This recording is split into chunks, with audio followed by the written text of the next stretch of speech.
여러분 안녕하세요. 안녕하세요. 만남에서 반갑습니다. 전략적 민첩성을 올리면 워게임 워크숍 발표를 맡은 인피플 컨설팅의 최홍미 대표입니다. 제가 이렇게 구두로만 말씀드리면 늘 최홍미로 이렇게 오해를 하시거든요. 그래서 늘 화면에도 이렇게 최홍미입니다. 이렇게 강조해서 제 소개를 드립니다. 오늘 요 세션에 참여하신 분들은 셋 중에 하나에 관심이 있으실 것 같아요. 하나는 피 튀기는 전쟁, 워, 하나는 게임, 아니면 전략. 세 번째 관심 있으신 분들한테 아마 오늘 50분의 세션이 의미 있으실 것 같고요. 전략이라는 단어부터 사실은 전쟁에서 가져온 용어거든요. 우리 경영 분야에서는 전쟁에서 상당히 많은 노하우들을 가져와서 경영 현장의 일선에 사용을 하고 있습니다. 경영의 도구로. 경영의 현장에서 사용하는 전장의 노하우 중에 가장 구체적인 사례 중에 하나가 워게임 워크숍인데요.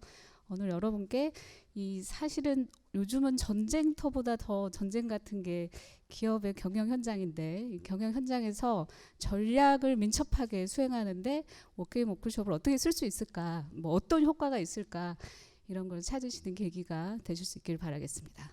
중간에 뵈니까 제가 아는 애자일 코치 몇 분 계시거든요. 굉장히 열정적인 저분들을 저는 이제 퍼슬리테이터라 막 이렇게 토의하고 싶은데, 하게 하고 싶은데, 제가 막 일방적으로 1시간 동안 떠들어야 되는 게 되게 어색하고, 오후 3시면 하루 중에 제일 에너지 떨어질 때거든요. 굉장히 걱정되는 마음으로 프레젠테이션을 시작하도록 하겠습니다. 제가 몸담고 있는 인피플 컨설팅은 퍼슬리테이션 전문 회사입니다. 그래서 조직을 개발하거나 혹은 리더십을 키우기 위해서 퍼슬리테이션 프로그램을 제공하기도 하고, 그리고 이제 오늘 저희가 소개해드릴 워게임 워크숍은 이노베이션이라는 도메인에서 저희가 고객사에 제공하는 프로그램 중에 하나를 소개를 드립니다. 그래서 저희가 퍼슬리테이터로서 고객사의 조직이나 리더를 어떻게 성장할 수 있을지 돕는 일을 하고 있습니다. 이노베이션의 영역에 이제 들어가면 사실은 조직의 밸류 체인에 따라서 각각 겪고 있는 이슈나 문제의 속성이 다릅니다. 크게 보면 띵크의 영역에서는 조직의 전략을 수립하는 솔루션이 저희가 제공하는 프로그램 중에 가장 대표적인 프로그램일 겁니다. 사업의 전략을 수립하거나 아니면 아주 긴급한 상황이 벌어졌을 때 대응 계획을 세우는 일을 띵크 영역에서 전략 워크숍의 형태로 제공을 하고 있습니다.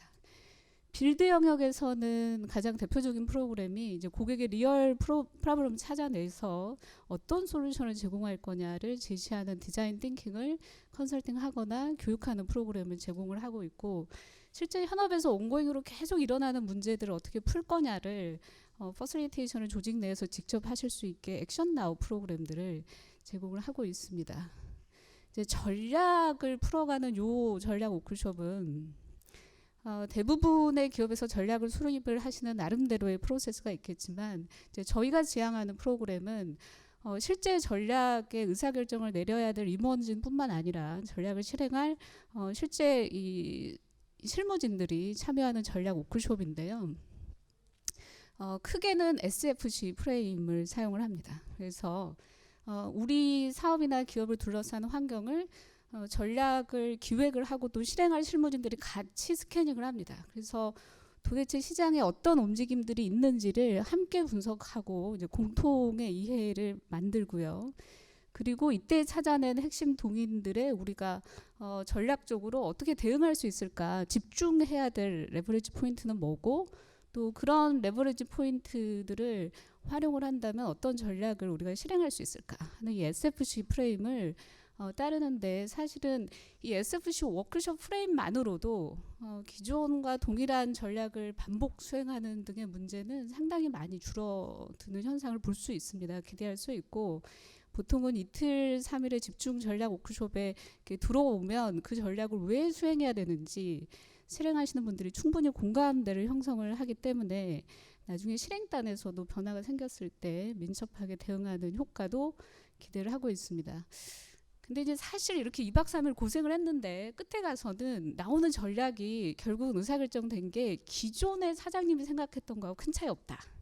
아니면 들어왔을 때 생각했던 가설을 그냥 검증하는 정도의 머무는 경우도 늘 있거든요. 그래서 그게 늘 아쉬웠었고 이제 그거에 대한 대안으로 여러 가지 고민들을 하다가 저희가 최근 이제 고객사에 제시한 프로그램이 워게임 워크숍입니다. 국내에는 아마 2000년대 초부터 알려지기 시작한 프로그램인데 이 워게임 워크숍이 이제 어디에서부터 시작을 했고 이제 여러분께 오늘 제가 주로 말씀드릴 내용이 전략적 민첩성이라는 거 잠깐 개념 소개드린 다음에 워게임의 유래에 대해서 먼저 좀 소개를 드릴까 합니다. 유래가 옛날 얘기인데요. 굉장히 옛날 르네상스 이 시대부터 들어가는데 잠자기 딱 좋은 이야기가 될 수도 있겠네요. 그래서 워게임 유래를 좀 아시면 나중에 비즈니스 워게임 워크숍이 어떤 체계로 움직이겠구나 하는 것을 조금 더 명쾌하게 이해하실 수 있을 것 같습니다. 이렇게 세 가지 흐름으로 이야기를 전개해 가도록 하겠습니다.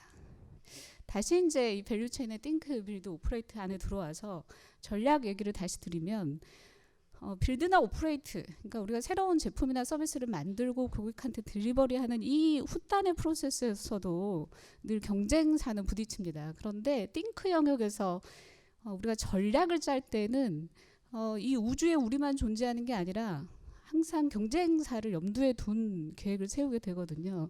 그래서 이렇게 치열한 경쟁사에서 경쟁 이 상황에서 때에 따라서는 자고 일어났더니 고객이 경쟁사가 돼 있기도 하고 우리 협력사들이 공급자들이 이 경쟁 구도에 들어가기도 하거든요. 이런 다이나믹한 상황에서 우리가 어떤 시장에 언제 들어가야 되고 어떤 오퍼링으로 가져 들어가야 되고 그리고 우리가 어떻게 차별화된 방식으로 경쟁사하고 경쟁을 할 거냐 이런 것을 논의하는 게 결국은 전략입니다. 자, 그런데 상대적으로 불확실성이 좀 낮고 그리고 우리가 이제 고성장 시기일 때 제가 예전에 그 사회생활 시작하던 그 시기가 딱 요때일 것 같거든요. 이때 우리가 기업에서 전략을 세운다는 것은 높은 산을 오르는 것과 유사하게 비유해서 얘기할 수 있습니다. 굉장히 높은 산을 하나 정하는 거죠. 그리고 그 산에 다른 회사들보다 더 빨리 올라가서 고지에 깃발을 꽂기 위해서 필요했던 거는 어느 산을 오를 건지 구성원들하고 같이 공유하고 그리고 어떤 루트가 최적의 루트인지를 결정을 하는 효과적인 전략을 세우고 그리고 남들보다 빠르게 고지에 올라가는 게 예전에 불확실성이 낮고 그리고 그나마 고성장 시대에서는 전략을 짜는 효과적인 어프로치였을 겁니다.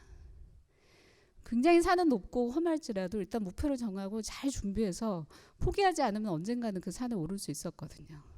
사실 요즘에도 경쟁이 상대적으로 낮거나 아니면 진입장벽이 굉장히 높아서 후발주자가 쉽게 못 들어오거나 아니면 독점적인 주의를 가지고 있는 아주 운 좋은 기업의 경우에는 여전히 이런 방식으로 전략을 짜는 것이 효과적일 수 있습니다.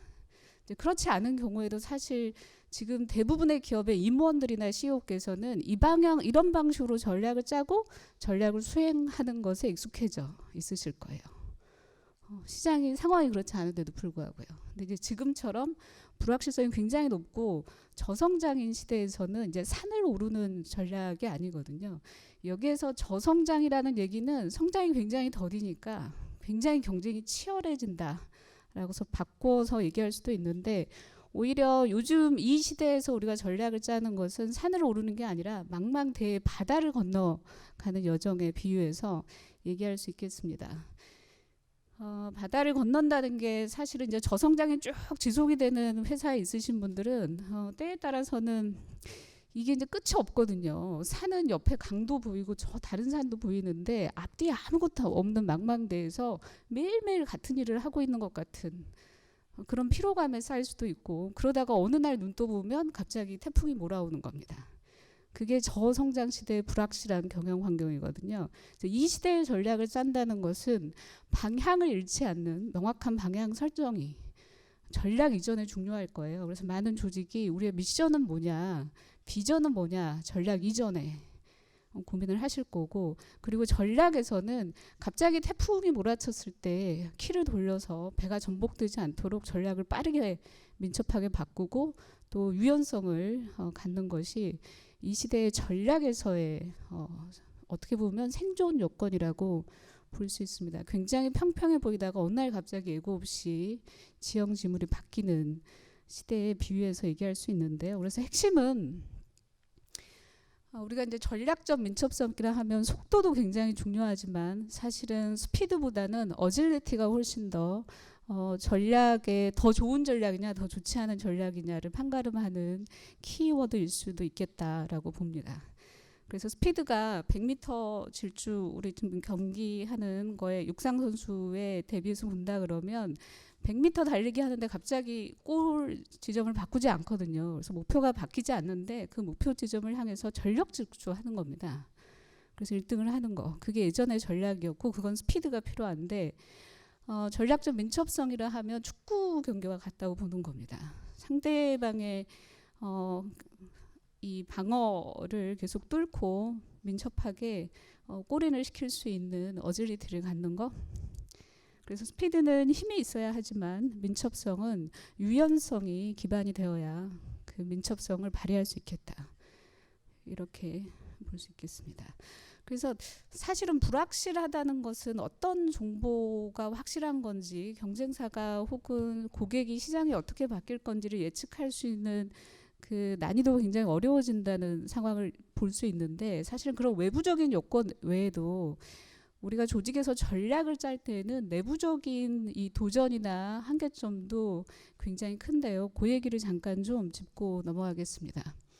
우리가 조직 내에서 전략을 짠다는 것은 굉장히 조직 전체의 정보와 그다음에 사고력을 집중해서 중요한 의사결정을 내리는 건데 두 가지의 한계점을 직면하게 됩니다. 하나는 인간으로서 자연스럽게 갖게 되는 인지적 편향이고요. 또 하나는 하나의 조직에 속해 있기 때문에 그 조직의 구성원들이 갖는 조직적 편향입니다. 이 두 가지가 사실은 이 나머지 우리 해질 때까지 이야기하더라도 충분히 재미있게 얘기할 수 있는 정말 다양한 스토리가 있는 영역인데 아주 짧게 하나하나씩 좀 살펴보고 넘어가도록 하겠습니다. 인지적 편향에서 합리적 논리와 함정이 뭐냐 하면 합리적 논리의 함정은 저희가 전략 워크숍 할 때 임원들이 이 얘기 제일 많이 합니다. 경쟁사는 어떻게 나올까요? 걔네들도 우리처럼 생각하겠지. 바보 아닌 이상 뭐 이렇게 얘기하거든요. 걔네들도 다행히 유통 채널의 가격 인하하겠지. 그래서 상대방도 나처럼 당연히 생각하는 게 합리적이다. 이렇게 생각을 하는 겁니다. 그런 편향. 단내림 효과나 혹은 확증 편향은 일반인들한테도 많이 알려져 있는 이 인지 편향의 오류의 하나이기도 한데 마치 배가 닻을 내리고 있으면 꿈쩍도 못 하잖아요. 그것처럼 첫 번째 내가 획득한 정보에 이미 의사결정을 내리고 그 정보가 마지막 최종 결정을 내릴 때까지 최종 결정에 지대한 영향을 미치는 거. 그걸 이제 단내림 효과라고 합니다. 그래서 본인이 제일 먼저 들은 소식에 굉장히 큰 가중치를 주는 인지적 오류들이죠.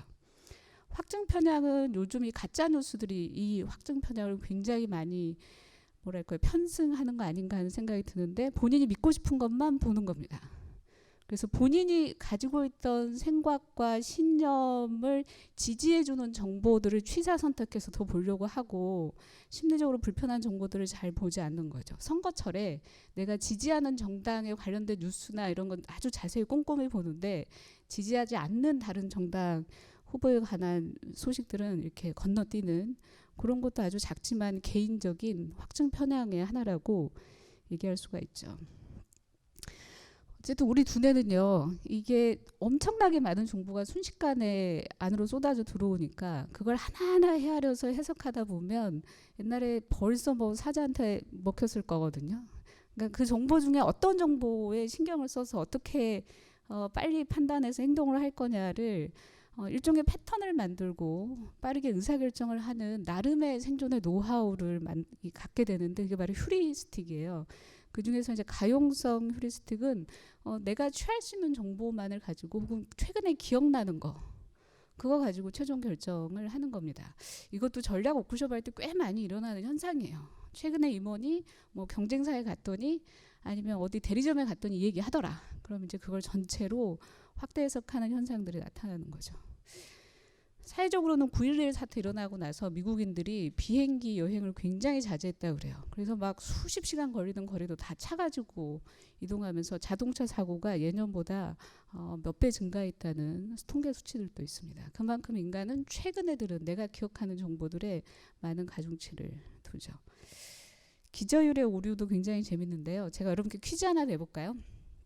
서울 시내 한복판에서 어젯밤에 젊은 남성 한 분이 칼에 찔려가지고 거의 사망 직전에 응급실에 계시거든요. 두 사람의 의심 가는 사람이 있습니다. 한 명은 스시집 주방장인데 전직이 일본의 야쿠자였어요. 그리고 한 사람, 그리고 일본인이고, 한 사람은 평범한 중소기업에 다니는 남성 직장인입니다. 1번, 2번. 어느 쪽이 여러분이 생각하기에 범인일 확률이 높을까요? 네, 1번이라고 생각하시면 손 들어보세요. 네, 전직 야쿠자의 스시집 사장님. 자, 두 번째, 그냥 평범한 직장인이다. 2번. 네, 그래도 이 방에는 기저율의 오류는 좀 낮은 것 같아요. 정답은 알 수 없지만 통계적으로 보면 사실은 전직 야쿠자였다가 한국에 와가지고 스시집 사장을 하는 사람이 10명이나 될까요? 정말 낮은 통계 수치거든요. 훨씬 더 일반적으로 보면 통계적으로 그냥 평범한 직장인일 가능성이 높은데, 사람들은 어떤 정보가 통제되어 있을 때 이렇게 특별한 정보가 몇 가지 구체적으로 있으면 그 정보에 더 귀를 기울이게 되더라. 이런 오류들을 그냥 일상생활에서 가지고 있습니다. 이건 뭐 같으냐면 지금 우리가 지구에 사니까 중력의 법칙에 영향을 받는 것 같은 거예요. 내가 매일매일 못 깨닫더라도 우리 두뇌 자체가 이렇게 와이어링이 돼 있어서 그런 영향을 크든 작든 받게 된다는 거. 근데 문제는 이게 이제 증폭이 되는데요. 바로 조직적 편향들이 이제 다 같이 모여서 조직 내에서 의사결정을 할 때 나타나기 시작합니다. 자, 동조. 옆 사람들이 뭔가를 할 때 거기에 내 생각과 행동을 자꾸 맞추려고 하는 현상이죠. 조직 내에서. 실제 여러 가지 실험들이 동조와 관련돼서 있지만 가장 유명한 실험이, 분명히 이 정답이 얘가 아닌데도 불구하고 내 앞에 있는 7명이 다 오답이 맞다라고 하고 내가 마지막 순서면 나도 저게 맞는 것 같아요. 확실하게 눈으로 보이게도 오답임에도 불구하고 앞에 있는 모든 사람들이 만장일치로 오답이 맞다라고 하면 내가 뭔가 잘못 보고 있구나라는 생각을 하게 된다는 겁니다. 그래서 동조의 오류, 그리고 집단 사고의 오류는 거꾸로 조직 내에서 이렇게 조용히 있는 사람, 소수의 사람들한테 동조해라라고 무언의 압박을 넣는 일들도 조직 내에서 일어납니다. 에버린 패러독스처럼 노라고 아무도 차마 얘기를 못해서 나중에 알고 봤더니 아무도 원하지 않은 일들을 최종 결정해서 실행하는 일들도 조직 내에서는 벌어집니다. 자, 이런 일들이 조직 내에서 같이 일어나거든요. 그 조직 내에서 오래 있으면 있었을수록, 특히 성공을 계속해서 경험해온 리더일수록 조직 편향에 빠질 이 가능성이 높고, 조직 내에서 이런 전문 지식이 필요한 일들을 가지고 굉장히 중요한 의사결정을 할 때에는 조직 편향에 더 많은 경향들을, 더 큰 경향들을 보이게 됩니다. 자, 그래서 이런 정보도 불확실한데 외부가 어떻게 돌아갈지도 모르는 상황에서 그걸 해석해서 결정하는 사람들도 이런 오류에 빠져 있는 것이 조직의 중요한 의사결정을 할 때는 굉장히 큰 리스크가 될 것입니다. 자, 그래서 이제 그런 조직적인 편향이나 개인적인 인지적 오류를 해소하는 하나의 대안으로, 이게 절대적인 만병통치약은 아니겠지만 워게임 워크숍이 대두가 되고 있는데요. 워게임 워크숍의 두 가지 유래를 소개를 드릴 텐데, 하나는 악마의 옹호자입니다. 아마 많은 분들이 악마의 옹호자라는 이 용어는 많이 들어보셨을 것 같아요. 조직 내에서 회의체에서도 악마의 옹호자 이 역할을 쓰기도 하시거든요. 원래 악마의 옹호자의 정식 명칭은 신앙의 옹호자였다고 그래요. 르네상스 시대에 이게 교황청에서 이게 자꾸 분권화가 되다 보니까요. 이게 성인을 추대를 각 지방에서 막 서로 경쟁적으로 하셔서 여기저기에서 전국적으로 성인이 엄청 많이 늘어나게 되는데 실제 성인이 아닌 거예요. 일종의 대중들의 이런 인기 투표 비슷하게 성인들이 늘어나니까 로마 교황청에서는 이게 교황청의 권위도 문제가 된다. 그리고 엄격하게 성인들을 추대해야 된다라는 이 목적을 두고 이 사람을 두게 되죠.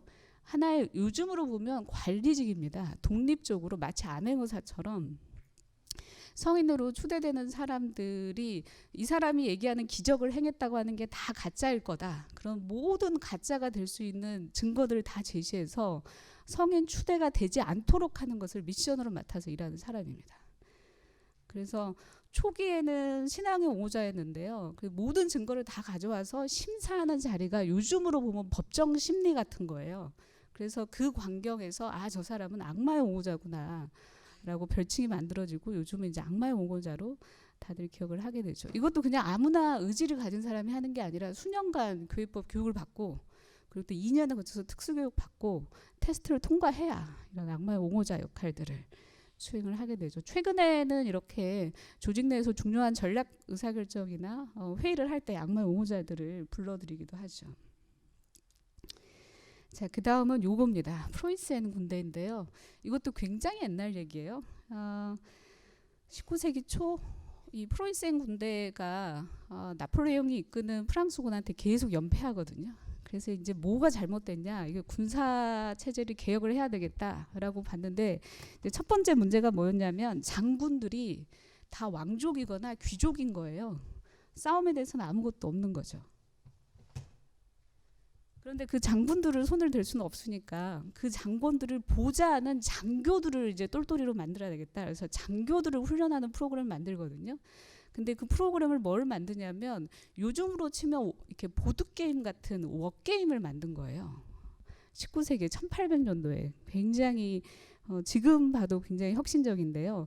그래서 프로이센군, 아군, 적군, 그 다음에 판정관, 그래서 장교들을 3개 그룹으로 나눠가지고 실제 우리가 펼치려고 하는 전략을 아군이 수행을 하면 적군의 입장을 맡은 사람들은 실제 거기에 어떻게 대응할지를 시뮬레이션하고 판정관이 너가 이겼다 이렇게 판정을 해주는 말 그대로 워게임, 보드게임을 한 겁니다. 이때 지금 사진처럼 프로이센 군은 파란색 이 군복을 입었다 그래요. 그래서 이분들은 나무 조각으로 아군은 파란색, 그다음에 적군은 빨간색 이렇게 해서 적군을 레드팀이라고 지칭을 했던 것이 지금 워 워크숍 뒤에 이제 레드팀에 대해서 얘기하는데 레드팀의 유래가 되기 시작합니다.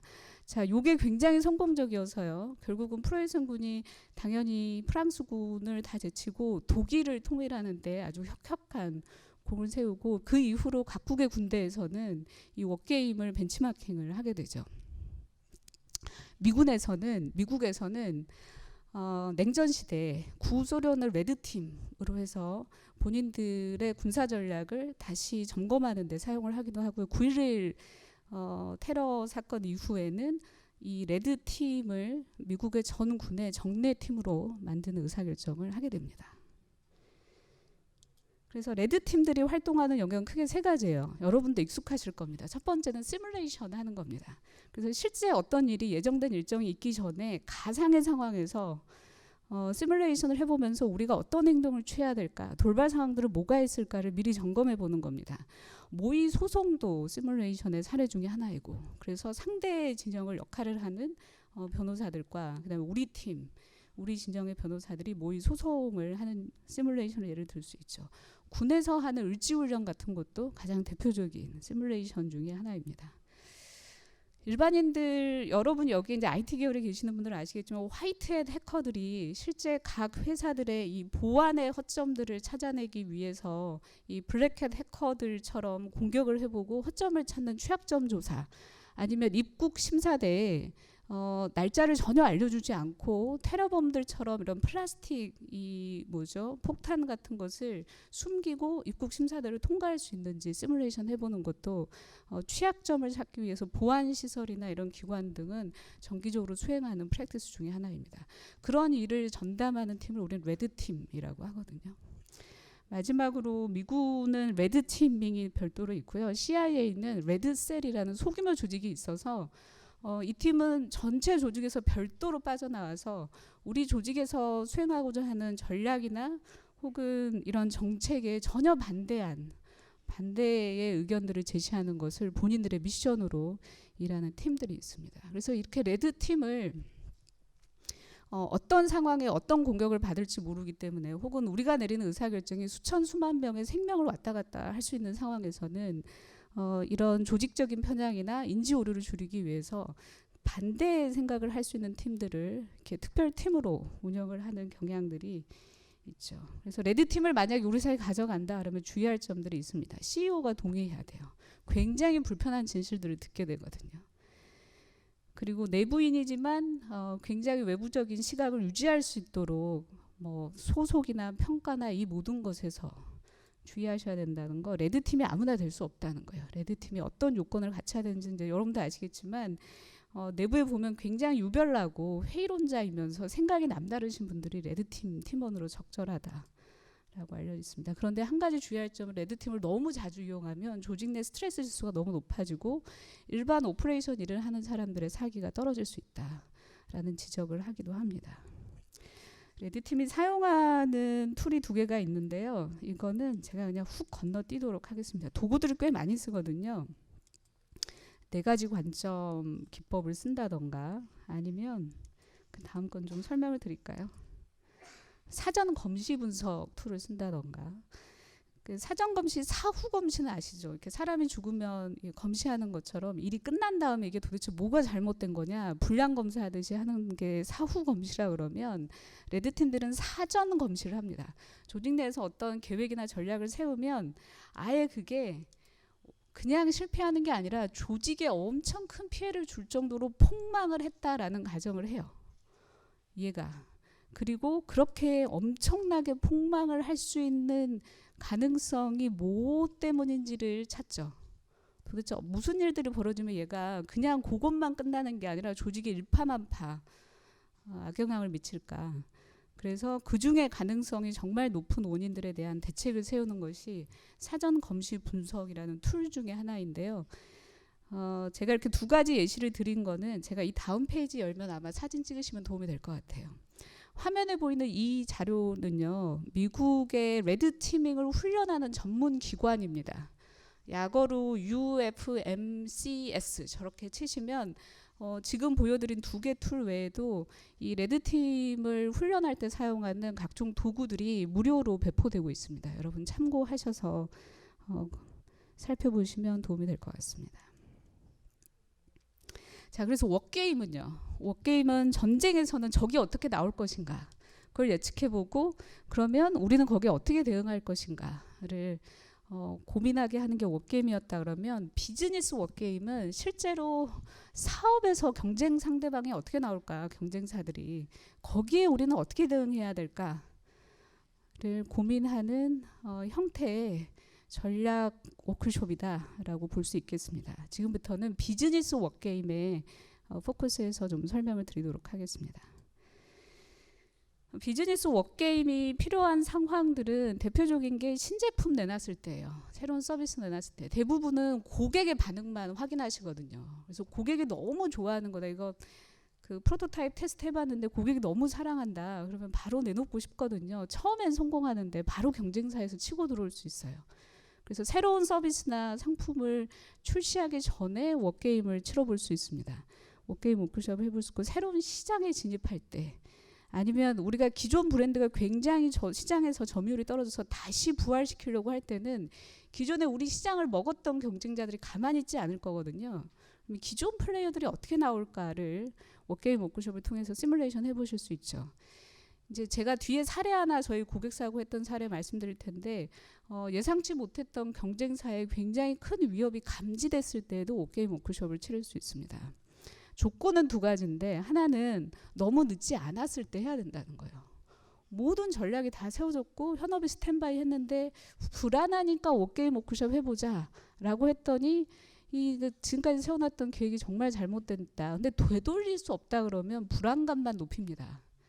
그래서 워게임 워크숍을 해서 나온 결과를 전략에 반영할 수 있을 때 워게임 워크숍을 하셔야 된다는 거. 그 다음에 하나는 워게임 워크숍을 해야 될 팀한테 전략을 세우고 고민했던 팀들이 정보를 열어줘야 된다는 거. 의외로 조직 내에서 전략과 관련된 정보들은 아주 소수의 사람들한테만 정보가 개방이 돼서 이 조건을 말씀드립니다. 워게임 워크숍을 치르는 대표적인 방법 중에 하나는 컴퓨터 시뮬레이션들이 있습니다. 수개월간 외부 컨설턴트 들어와서 컴퓨터의 자료를 모으고 컴퓨터 시뮬레이션을 하는 방법이 있는데요. 제가 소개드릴 방법은 그런 자료의 데이터에 입각한 시뮬레이션이 아니라 사람이 직접 참여해서 롤플레잉을 하면서 경쟁사의 전략을 시뮬레이션하는 워크숍의 형태입니다. 보통 워게임 워크숍은 원데이로 치릅니다. 하루짜리예요. 근데 하루짜리지만 이 워크숍을 하기 위해서 사전 정보 조사하고 그 팀들이 모여서 모여진 이 정보들을 공유하는 디브리핑 데이가 있고요. 그리고 하루 온종일의 워크숍에 모든 사람들이 참여하게 됩니다. 아주 대형의 몇백 명이 오는 건 아니고요. 12명에서 정말 규모가 크면 40여 명 정도의 참가자들이 오는데 경쟁사를 늘 매일 대하는 고객을 대하는 영업 직군들이 가장 많이 들어올 거고 그 외에도 밸류 체인 나에서 이게 전략이 세워지면 운영까지 민첩하게 움직여야 되는 사이클이 빠른 업종 같은 경우는 생산, 운영, 마케팅, R&D, 서비스, 전략기획자 이분들이 임원을 포함해서 참여하시게 되세요. 가장 특징적인 거는 경쟁팀하고 홈팀으로 참가자들이 나뉘게 됩니다. 그래서 경쟁팀, 우리가 경쟁사 3개사, 신제품을 우리가 출시할 건데 제일 큰 3개사의 대응 전략을 시뮬레이션 해보고 싶다 그러면 경쟁팀이 3팀이 뜨는 거고요. 그리고 우리 회사의 역할을 할 팀 1팀, 그렇게 4개 팀이 대표적으로 워게임 워크숍에 참여하게 됩니다. 프리워크로 해야 될 가장 대표적인 건 이거예요. 경쟁사의 롤플레잉을 할 사람들이 경쟁사의 캐릭터를 이해하는 겁니다. 그 연기하시는 분들이 새로운 이 배역을 맡게 됐을 때 그 캐릭터에 몰입하기 위해서 준비하는 과정과 유사하다라고 볼 수 있어요.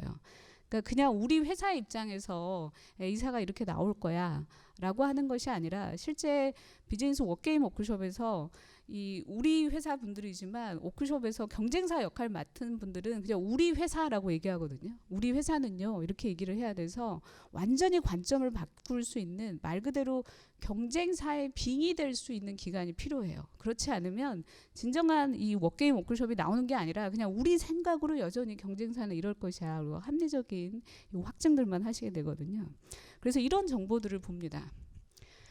도대체 경쟁사는 본인들의 고객이나 유통 채널이나 혹은 직원 간에 어떤 관계를 가지고 있는 거냐. 그리고 그 사람들의 이 데이 오브 라이프는 뭐 어떤 거냐. 어디서 일하는 거냐. 이게 알아줘야 되거든요. 그리고 그 시장 상황이 이렇게 돌아갈 때 이분들의 심리 상태는 어떻고 이분들이 정말 원하는 건 뭐냐. 그리고 본인들에 대해서는 어떤 생각을 가지고 있냐. 그리고 마지막에 이제 결정적인 거는 당신이 그 경쟁사라 그러면 본인의 그 목표를 달성하는데 어떤 어려움이나 어떤 제약을 지금 경험하고 있는 거냐, 뭐가 문제인 거냐, 뭐가 한계인 거냐까지 이해되어야 진정으로 그 캐릭터에 몰입할 수 있게 되거든요. 그래서 이런 캐릭터를 이해하기 위한 자료 수집에 약 2주 정도 시간을 쓰는데 이때 오해를 많이 하세요. 실제로 고객사에서 이거는 우리 회사의 공정한 경쟁이 아니어서 이 자료를 구하기 어렵다라고 하는데요. 회사의 상대 회사의 기밀을 빼내는 정도까지 가지는 않거든요. 그러니까 우리가 필요한 건 뭐냐면 겉으로 드러난 경쟁사의 현재 전략이나 걔네들의 역량의 캐파가 어느 정도야. 한 달에 생산량이 어느 정도야. 뭐 물류는 얼만큼 가지고 있어. 이렇게 겉으로 드러나는 관찰되는 행동 말고 그거 외에도 걔네들의 동기를 이해하자는 거예요. 그래서 경쟁사를 움직이는 건 뭐냐. 그 걔네들의 동의는 뭐고 주요 경쟁사의 의사결정을 내리는 임원들은 어떤 감정 상태를 가지고 있는 거냐. 그 사람들한테 중요한 건 뭐냐를 이해하는 것이 핵심이고요. 그래서 기밀을 빼내는 정도가 아니라 경쟁사가 앞으로 어떻게 할 건지는 본인도 모를 수 있어요. 본인들도 어떻게 할지 계획을 세워지지 않을 수 있어서 우리가 하겠다는 워게임 워크숍은 우리가 이런 전략을 펼칠 때 상대방이 어떻게 나올 거냐만 예측 가능할 정도, 거기에 필요한 정보만을 준비하게 됩니다. 가장 대표적인 원데이 프로그램에서 제일 먼저 하는 거는 시장 트렌드 분석을 합니다. 이건 누가 와서 발표하는 것이 아니라 참가자들이 같이 워크숍에서 분석을 하시게 되고, 그리고 나면 홈팀이 우리 회사의 현재 전략이나 계획을 발표하고요. 그리고 나면 워게임은 이렇게 2라운드가 펼쳐집니다. 한 라운드에서 어떤 일이 진행이 되는지는 뒤에 좀 더 설명을 드릴게요. 워게임 2라운드를 거치면 우리의 대응 전략이 나오거든요. 그러면 마지막은 브루털 이밸루에이션 세션에 들어가요. 그래서 아주 신랄한 비판과 분석을 통해서 살아남을 수 있는 대응 전략을 최종 결정을 하는 원데이 워크숍이 됩니다. 시장 트렌드 분석은 가장 대표적인 프레임이 마이클 포터의 5 forces를 많이 보죠. 그러니까 시장을 하나 경쟁자만 보는 것이 아니라 이 시장의 생태계의 다이나믹을 가급적이면 전체를 조망하기 위해서 고객의 움직임은 뭔지, 기존 경쟁자나 혹은 치고 들어올 수 있는 잠재 경쟁자들은 어떤 움직임이 있는지, 공급자들은 어떤 움직임을 보이는지, 우리를 대체할 수 있는 대체품들이 있는지를 보는데요. 이걸 보는 거하고 실제 워크숍에서는 이렇게 펼쳐지거든요. 실제 워크숍에서는 이렇게 하나하나의 꼭지들을 이제 이게 잠재 경쟁자다. 잠재 경쟁자, 그리고 현재 경쟁자, 고객, 협력사에서 무슨 일들이 벌어지고 있는지 그 복잡 단안한 양상들을 마인드맵으로 전부 다 분석을 하고, 그리고 걔네들 전부 다 다시 컴바인 시킨 다음에 크로스 스캐닝을 하는 거예요. 왜냐하면 이 시장에서 벌어지고 있는 일들은 결국 이게 하나의 생태계라 서로 영향을 주고받거든요. 그래서 이 5개의 힘에서 벌어지고 있는 일들 중에 우리가 주목해야 될 이 트렌드가 뭐가 있는 거냐. 역시 그건 경쟁사도 보고 있는 거거든요. 그래서 경쟁사의 움직임에 영향을 줄 수 있는 게 뭘까를 모든 참가자들이 같이 이해하는 세션이 끝나고 나면 이제 우리 전략 발표하죠. 그리고 나면 이제 가장 재미있는 첫 번째 워게임 라운드에 들어갑니다. 자, 경쟁팀한테는 이런 미션을 줍니다. 이제 1번하고 2번하고 3번은 중간 과정이에요. 첫 번째는 지금 경쟁 상대인 당신은 A사를 맡은 직원들은 현재 시장 지위에 만족하고 있니? 지금도 만족하는 건지 아니면 여전히 배가 고픈 건지. 경쟁 상대의 핫버튼은 뭔지도 생각해 보게 합니다. 핫버튼은 이게 한번 건드리면 애들이 확 불끈 달아올라서 난리를 칠 수 있는 걔네들의 핫버튼은 뭐냐. 거꾸로 블라인드 스팟은 뭐냐. 본인들도 모르는 맹점은 뭐냐.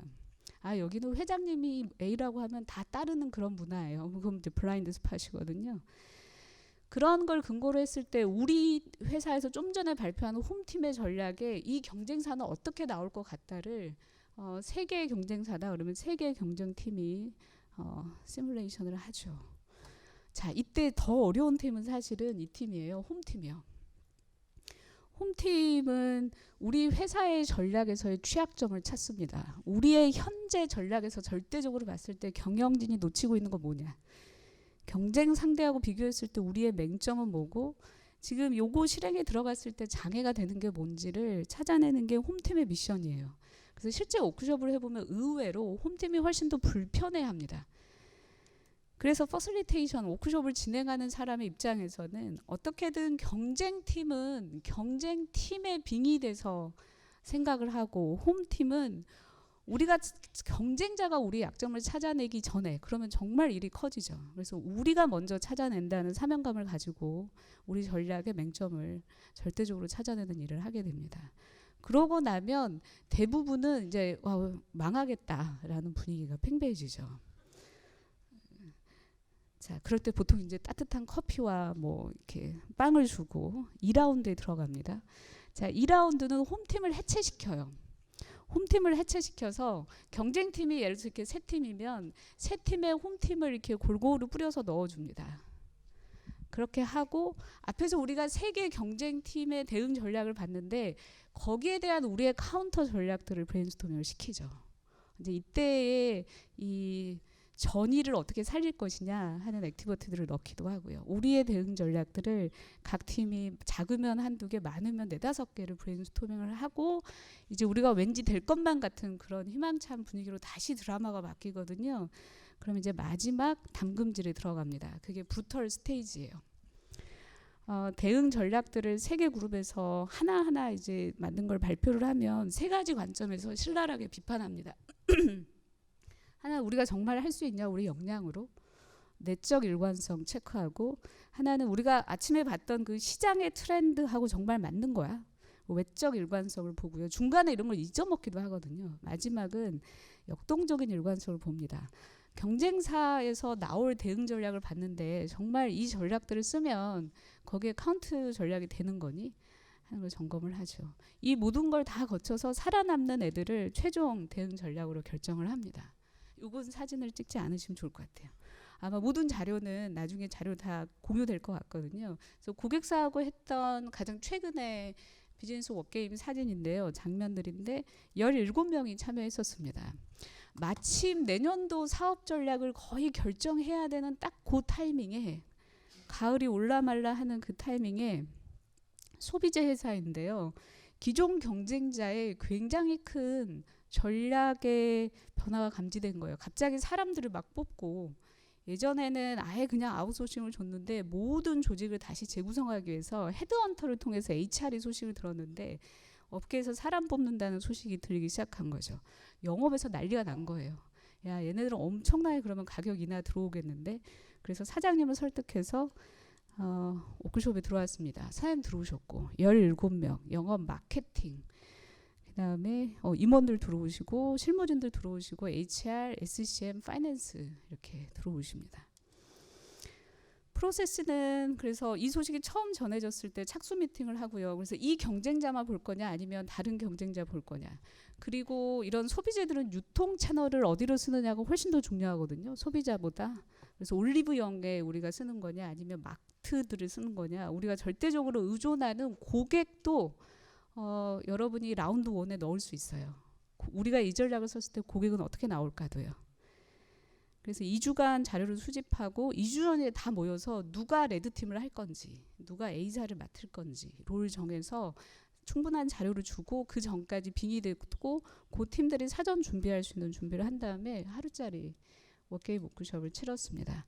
결과는 영업은 굉장히 카오스 상태였거든요. 내년도 이거 영업 목표 낮춰야 되는 거 아니냐 하는 정도였는데요. 그래서 1라운드, 2라운드를 전부 다 거친 결과는 단기적으로 경쟁사의 공략은 굉장히 제한적일 거다라는 인사이트를 찾아냈고, 걔네들이 이렇게 팀을 꾸린다고 해서 갑자기, 그것도 글로벌 사인데 마음대로 가격을 낮출 수는 없다. 그런데 2021년, 그러니까 내년은 준비해서 얘네들은 아마 2021년을 노리겠다라는 결론을 내리게 도달하게 됐고, 그래서 내년도에 얘네들의 작은 전략을 하나씩 쫓아가지 말고 2021년에 대전투를 치르기 위해서 내년도에 단계적으로 우리도 준비를 하겠다라는 의사결정을 내려서 일의 우선순위, 예산을 어디에 쓸 거냐라는 의사결정을 내릴 수 있겠죠.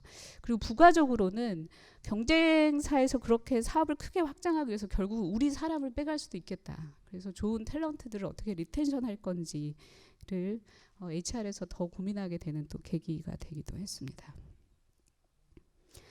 워게임 워크숍을 수행을 했던 사람들이 중요하다라고 했던 몇 가지 포인트들을 보면, 사전 디브리핑 데이가 반드시 필요합니다. 워크숍에 당일날 만날 것이 아니라, 그래서 내가 LG전자 역할을 하게 되는 건지 뭐 삼성전자 역할을 하는 건지, 그래서 그 역할을 맡으면 워크숍 전까지 계속 그 회사에 대해서 서칭하고 빙의되는 기간이 필요합니다. 마켓 다이나믹도, 그러니까 시장을 제대로 읽는 것도 상당히 중요하고, 어떤 경쟁사까지 어떤 플레이어까지 우리가 분석을 할 거냐, 한정없이 분석의 기간을 길게 가져갈 수는 없거든요. 사실 경험적으로는 3번이 제일 중요했습니다. 경쟁 상대의 캐릭터에 충분히 몰입할 수 있도록 워크숍 현장에서의 도움인데요. 경쟁사 티셔츠, 로고, 경쟁사 상품, 뭐 껌을 하는 전략 워크숍에서는 경쟁사 껌을 계속 씹는다든가 아주 사소한 것까지도 미안해서 경쟁사 제품은 한 번도 안 써본 착한 분들이셔가지고 재미있어 하셨어요. 그 다음에 계속 우리라고 얘기하라고, 우리 LG전자는요, 이렇게. 이런 것들이 도움이 됐다는 거고요. 이제 앞에 짧게 제가 훅 흘러갔지만, 이 워게임 워크숍은 1라운드, 2라운드, 그 다음에 마지막에 하는 브루탈 스테이지가 정말 드라마가 바뀌거든요. 이 드라마가 바뀔 때 그냥 바로 본론에 들어가는 게 아니라, 그런 드라마를 바꿔줄 수 있는 액티비티들을 해서 사람들이 심리적으로 이 행동의 모드를 바꿀 수 있도록 도와주는 것들이 주요했다고 판단할 수 있습니다. 팀 구성을 할 때 CEO를 어디다 넣을 거냐. CEO는 가급적이면 경쟁사에 넣거든요. 그래서 경쟁사가 돼서 우리 회사를 공격해 보게 하면 본인이 수십 년간 이 회사를 이렇게 만들어놨던 거에 뭐가 취약점인지를 정말 놀랍게도 발견하시게 되세요. 그걸 은근히 즐기세요. 의외로 CEO 중에 퇴사하고 싶어하는 CEO들이 많습니다. 퇴사를 할 수가 없어요. 저를 포함해서. 그다음에 A형 리더들 있죠. 굉장히 어디든지 막 전투적인 분들. 그분들을 어디다 넣을 거냐 우리 이제 고민하게 되고, 그래서 워크숍에 오는 사람들의 캐릭터도 분석하셔야 돼요. 마케팅하고 영업을 한쪽에 놓지 않죠. 그래서 전략을 실행할 사람들은 홈팀에 넣는 것보다 경쟁사의 입장에 넣는 것이 훨씬 더 유효했다. 그리고 가급적 CEO가 들어오면 다른 분들이 다 입을 막는 매기형이다. 그러면 정말 오고 싶어 하시더라도 워크숍에 넣지 말고 배심원의 역할로 바꿀 수 있어요. 예전에 프로이선에서는 판정단이었는데 판정단이 아니고 배심원은 질문은 할 수 있거든요. 그런데 최종 판결은 판사가 하듯이 판결권은 없지만 질문을 하는 역할만 드려도 워크숍에서 아주 효과적인 리소스로 쓸 수 있습니다. 자, 마지막으로 여기까지 말씀드리고 마치겠습니다. 워게임 워크숍을 하시면 가장 고객들이 고마워했던 거는 처음엔 되게 마음이 불편했다. 그런데 워크숍 끝날 때에는 우리가 괜히 근거 없이 이렇게 잠 못 이루고 두려워했던 거, 아니면 아무 근거 없이 정말 낙관적으로 생각했던 것들을 다시 한번 깨볼 수 있는 계기가 됐다. 그리고 전략적인 사고의 민첩성에서는 두려움이나 이런 낙관이 얼마나 큰 허들이 되는지를 생각을 해보면 주목할 만한 얘기인 것 같습니다. 시장 상황을 공통으로 다 같이 이해할 수 있다는 것도 큰 소득으로 얘기를 하셨고, 그리고 여기에 참여하신 분들이 전략을 다시 보게 됐다는, 그리고 우리가 늘 했던 것들을 계속 더 열심히 많이 더 빠르게 해야 된다는 거에서 경쟁사의 입장에서 우리의 전략을 다시 되돌아보게 되었다라는 얘기들을 소감으로 말씀을 하셨습니다. 자, 지금까지 저 혼자 이렇게 50분 넘게 혼자만 얘기한 게 태어나서 참 한 3번째 정도 되는데요. 이게 조직의 워게임 워크숍은 우리가 지금 하려고 하는 전략을 업그레이드하는 데도 효과가 있습니다. 근데 사실은 그거보다는 전략을 실행하는 사람들이 경쟁사가 어떻게 나올까 생각해보고 거기에서 한번 시뮬레이션이지만 대응을 해봤다는 거. 근데 그 상황은 안 벌어질 수도 있거든요. 그런 상황이 안 벌어지더라도 그런 상황을 한번 생각을 해보고 플랜 B나 플랜 C를 생각해본 조직은 실제 돌발 상황이 현업에서 벌어졌을 때 사고나 행동의 위험성이 훨씬 더 커질 거다라는 기대를 해볼 수 있을 것 같습니다. 자, 긴 프레젠테이션에 집중해 주셔서 감사합니다. 지금부터 Q&A를 진행하도록 하겠습니다. 네, 질문 있으십니까? 네, 저 뒤에 분부터. 네. 뒤에 분. 예. 아이콘루프의 유진호라고 합니다. 혹시 그러니까 시장 상황이 이게 어떻게 될지 모르지만 적 자체를 그러니까 결정을 못하는 경우도 있거든요. 예를 들어서 시장 자체가 너무 초기라서 어디에 무슨 회사가 이제 있는지도 모르는 상황이 벌어진 정도로 이제 미약하게 돼 있고, 근데 뭔가 전략은 세워야 되고, 그렇게 될 경우에 혹시 쓸 수 있는 방법이 있을까요? 경쟁사가 너무 많은 경우에도 비슷한 문제에 봉착하는데요. 일단 경쟁사가 안 보이는 경우라 하더라도 고객이 굉장히 지대하거나 아니면 어떤 정책을 결정하는 기관이 굉장히 중요하면 경쟁사 대신에 그 기관이나 고객을 롤플레잉 상대방으로 해서 생각할 수 있습니다. 경쟁사가 굉장히 많으면 경쟁사는 하나의 특성에 따라서 그룹을 지어서 생각할 수도 있고요. 예, 알겠습니다. 감사합니다. 네, 그리고 요 앞에 한 분 더 질문에 답하겠습니다. 안녕하세요. 저 삼성 STS의 신용훈이라고 합니다. 아까 워게임 키포인트 요약 얘기해 주실 때 네 번째 드라마틱한 전환을 위한 액티비티를 진행하는 게 굉장히 도움이 된다고 했는데 네. 그런 것들에는 어떤 것들이 있을까요? 그건 미드업에서 해야 되지 않을까 하는 생각이 들고, 그 벤저민 길러든가요? 비즈니스 워게임이라는 책은 이 워크숍의 흐름만 나와 있는데 퍼실리테이션을 하는 사람들이 도구를 쓰고, 아니 예를 들면 뭐 이렇게 판을 다 같이 뒤집는다던가 협업을 통해서 그런 5분 10분 정도의 액티비티들을 중간중간에 넣기도 합니다. 네, 고맙습니다. 자, 네.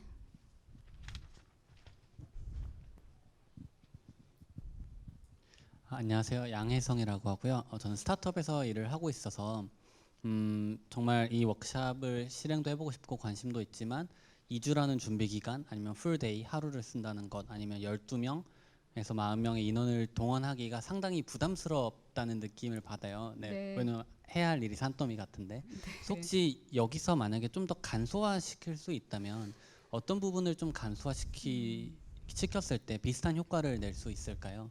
일단은 자료를 수집하는 기간은 조직 내에 얼마나 자료가 있냐에 따라서 준비 기간은 단축시킬 수 있는데 워크숍은 하루 정도의 생각의 기간은 필요할 것 같고 참여 인원은 결정하셔야 될 것 같습니다.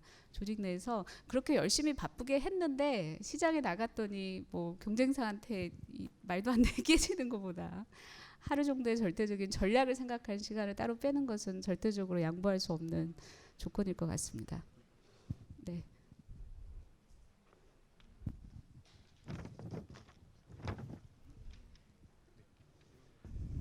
네, 대표님 감사합니다. 일단 그 신제품, 신서비스 같은 경우에는 되게 비밀스럽게 진행되는 경우가 많고 네. 그래서 아까 말씀하신 것처럼 소규모 인원들만 정보를 쉐어하는 경우가 많이 있잖아요. 네네. 근데 이런 워크숍을 하려면 추가적인 인원들이 더 그 정보를 알게 되는 것을 꺼려서 조직 내 저항이 있을 것 같은데 네. 그런 것들은 이제 내부 조직 인원들이 그런 것들을 설득해서 이런 워크숍을 진행하도록 해야 되는 것인지 아니면 그 외부의 어떤 전문가로서 그런 것들을 이렇게 설득하거나 하시는 것들을 진행 통해서 네. 그걸 하시는지 그것도 좀 궁금합니다.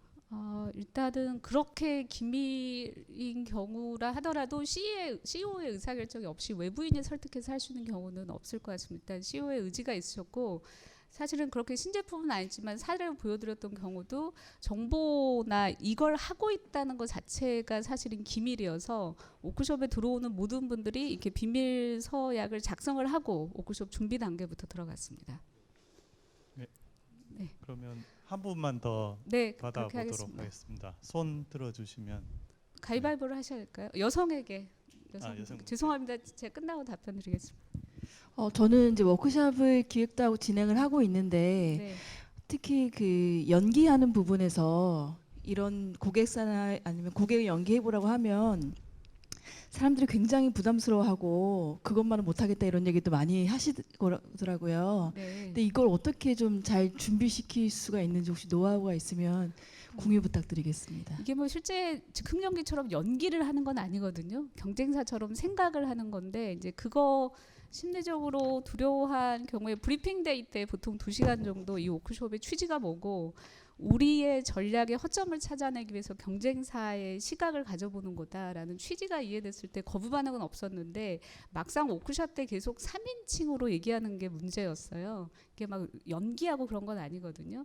그래서 워밍업처럼 그래서 A사가 만들어진 그룹은 우리 A사의 좋은 점, 그래서 경쟁사의 입장에서 뭐 LG전자의 좋은 건 이런 겁니다. 이렇게 뭐 B사의 좋은 점 이런 겁니다. 이러면서 그 회사에 충분히 본인을 이렇게 녹여들게 하는 액티비티들을 워밍업으로 좀 유효했던 것 같고 막 연기를 하고 막 이 즉흥 연기 그런 컨셉은 아니어서 그 막 손가락 오그라드는 그런 건 없었던 것 같습니다. 자, 죄송합니다. 시간을 너무 많이 잡아먹어서 여기까지 발표 마무리하고 더 궁금해하신 거 있으면 뒤에서 답변 드리겠습니다. 고맙습니다. 네.